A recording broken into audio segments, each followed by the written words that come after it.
আমি যখন 8 মাসের গর্ভবতী তখন আমার মা আমার শাশুড়িকে এসে বলল, বিয়াইন আপনি বুড়ো মানুষ, তার উপরে আবার বাতের রোগী। আমি বলছিলাম কি, মেয়েকে আমি আমার সাথে আমাদের বাড়িতে নিয়ে যাই, ওর তো এখন 8 মাস হতে চললো, একেবারে ডেলিভারি করিয়ে নাতি নাতনি সহ নিয়ে আসবেন। এ কথা শুনে আমার শাশুড়ি বলল, আমি বাতের রোগী হলেও যতটুকু পারছি বৌমার সেবা করছি, এই অবস্থায় ওকে ওর বাপের বাড়িতে পাঠালে সমাজের লোকজন কি বলবে বলুন তো। আমার মা বলল, আমার মেয়েকে আমি নিয়ে যাব, সেখানে সমাজের লোকজন কিছু বলার কি আছে। আমার শাশুড়ি মা বললেন, আচ্ছা ঠিক আছে, আমার ছেলে বাসায় আসুক, তাহলে ওকে একটু বলিয়ে নাগে, আমি শাশুড়ি হতে পারি কিন্তু ও তোর স্বামী। এমন সময় আমার স্বামীও অফিস থেকে চলে আসলো। আমার স্বামী ড্রয়িং রুমে আমার মাকে দেখে সালাম দিল।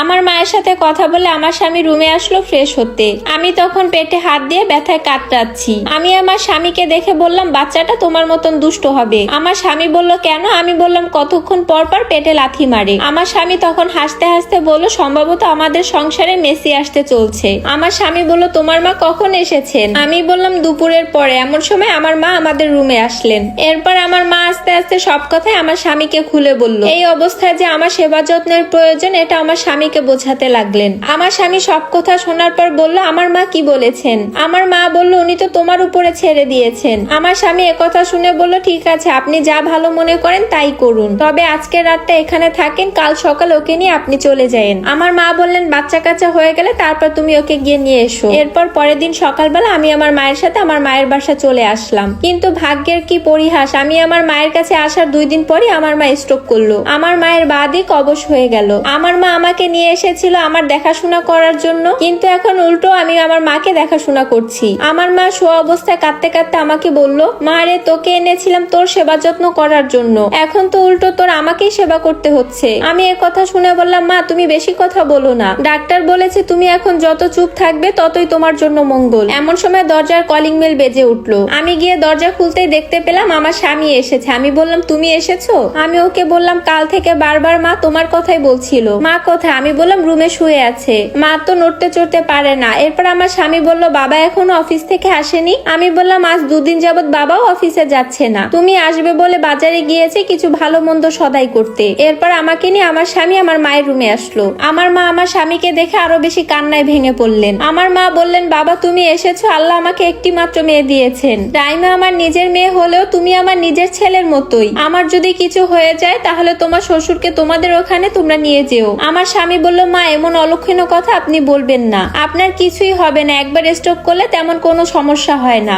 উন্নত চিকিৎসা করলে আপনি ভালো হয়ে যাবেন। এরপর আমার মা আমাকে বলল, রাইমা জামাই অনেক দূর থেকে এসেছে, জামাইকে একটু নাস্তা পানি দে। এরপর আমি আমার স্বামীকে নিয়ে ডাইনিং টেবিলের দিকে চলে গেলাম। ডাইনিং টেবিলে নাস্তা করতে করতে আমার স্বামী আমাকে বলল, সন্তান জন্মের পরই তুমি বাড়িতে চলে এসো। আমি বললাম, বাবা সারাদিন চাকরিতে ব্যস্ত থাকে, ছোট ভাইও ভার্সিটি আর টিউশনি নিয়ে দিনভর ব্যস্ত থাকে, গোটা দিন মাকে দেখার জন্য কেউই নাই। এই অবস্থায় মাকে একা রেখে আমি কি করে ওই বাড়িতে যাই? আমার স্বামী রেগে গিয়ে বলল, কি বলতে চাও তুমি? আমি বললাম, মা কিছুটা একা একা হাঁটতে পারলে আর উঠতে বসতে পারলে আমি তখন এখান থেকে চলে যাব, সেই পর্যন্ত আমি এখানেই থাকবো। আমার স্বামী বিরক্ত হয়ে বলল, তোমার মায়ের আরো স্বাভাবিক অবস্থা হয়ে আসতে আরো 6 মাস লাগবে, ততদিন থাকবে তুমি এখানে? আমি বললাম, 6 মাস লাগবে না, ডাক্তার বলেছে 2 মাসের মধ্যেই মা সুস্থ হয়ে যাবে। আমি যেহেতু বাড়িতে যেতে চাচ্ছি না তাই আমার স্বামী অনেক বেশি রেগেছিল। এর পরের দিন সকালবেলা ওদের বাড়িতে চলে যায়। আমার স্বামী তাদের বাড়িতে ঢুকতেই দেখতে পেল তার ছোট ভাই ডাক্তারকে নিয়ে বের হচ্ছে। ডাক্তার আমার স্বামীকে দেখে বলল, পিয়াস তোমার মায়ের অবস্থা বেশি ভালো না,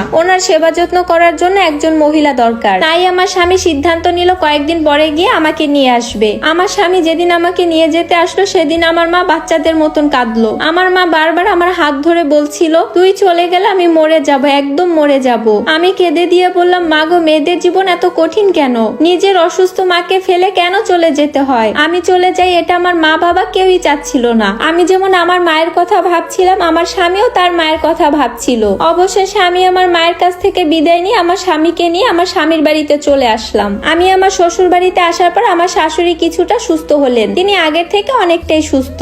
এরপর আমি একদিন আমার স্বামীর কাছে বললাম, আমাকে তুমি আমার মায়ের কাছে যেতে দাও। ওকে বললাম, তুমি তো জানোই মায়ের শরীর খুব খারাপ হয়ে গেছে। আমার স্বামী ভেবেছে আমি চলে গেলে তার মায়ের সেবা যত্নের ঘাটতি হয়ে যাবে, তার মায়ের অসুস্থতা বেড়ে যেতে পারে। আমার স্বামী চেঁচিয়েও বলল, অবশ্যই না, আমার মা পুরোপুরি সুস্থ না হওয়া পর্যন্ত তুমি কোথাও যেতে পারবে না। আমি স্তব্ধ হয়ে আমার স্বামীর দিকে তাকিয়ে রইলাম। এর বেশ কিছুদিন পর আমার ফুটফুটে একটা ছেলে সন্তান হয়েছে। আমার ছেলের বয়স 17 দিন। আমি খাটে বসে আমার ছেলেকে দুধ খাওয়াচ্ছিলাম, আর এক পাশে আমার স্বামী শুয়ে আছে। এমন সময় আমার স্বামীর মোবাইলে কল আসলো। আমার স্বামী মোবাইলটা হাতে নিয়ে দেখলো আমার বাবা কল করেছে। আমার স্বামী ফোনটা রিসিভ করতে আমার বাবা কেঁদে উঠলো। বাবা বলে উঠলো, বাবা কিছুক্ষণ আগে তোমার শাশুড়ি মারা গেছে।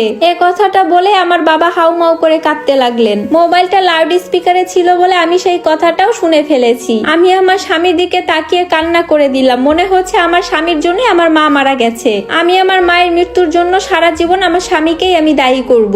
আজ যদি আমি আমার মায়ের পাশে থাকতাম তাহলে আমার মা আজ হয়তো বেঁচে থাকতো। আমার মা ঠিক সময়ে সেবা পায়নি বলে আজ মারা গিয়েছে। আমার স্বামী বলে, এখানে তুমি আমার অবস্থানটা কখনোই বুঝবে না। আপনাদের কাছে এই প্রশ্ন রইল, এখানে মেয়েটার দোষ কি ছিল আর ছেলেটার দোষ কি ছিল?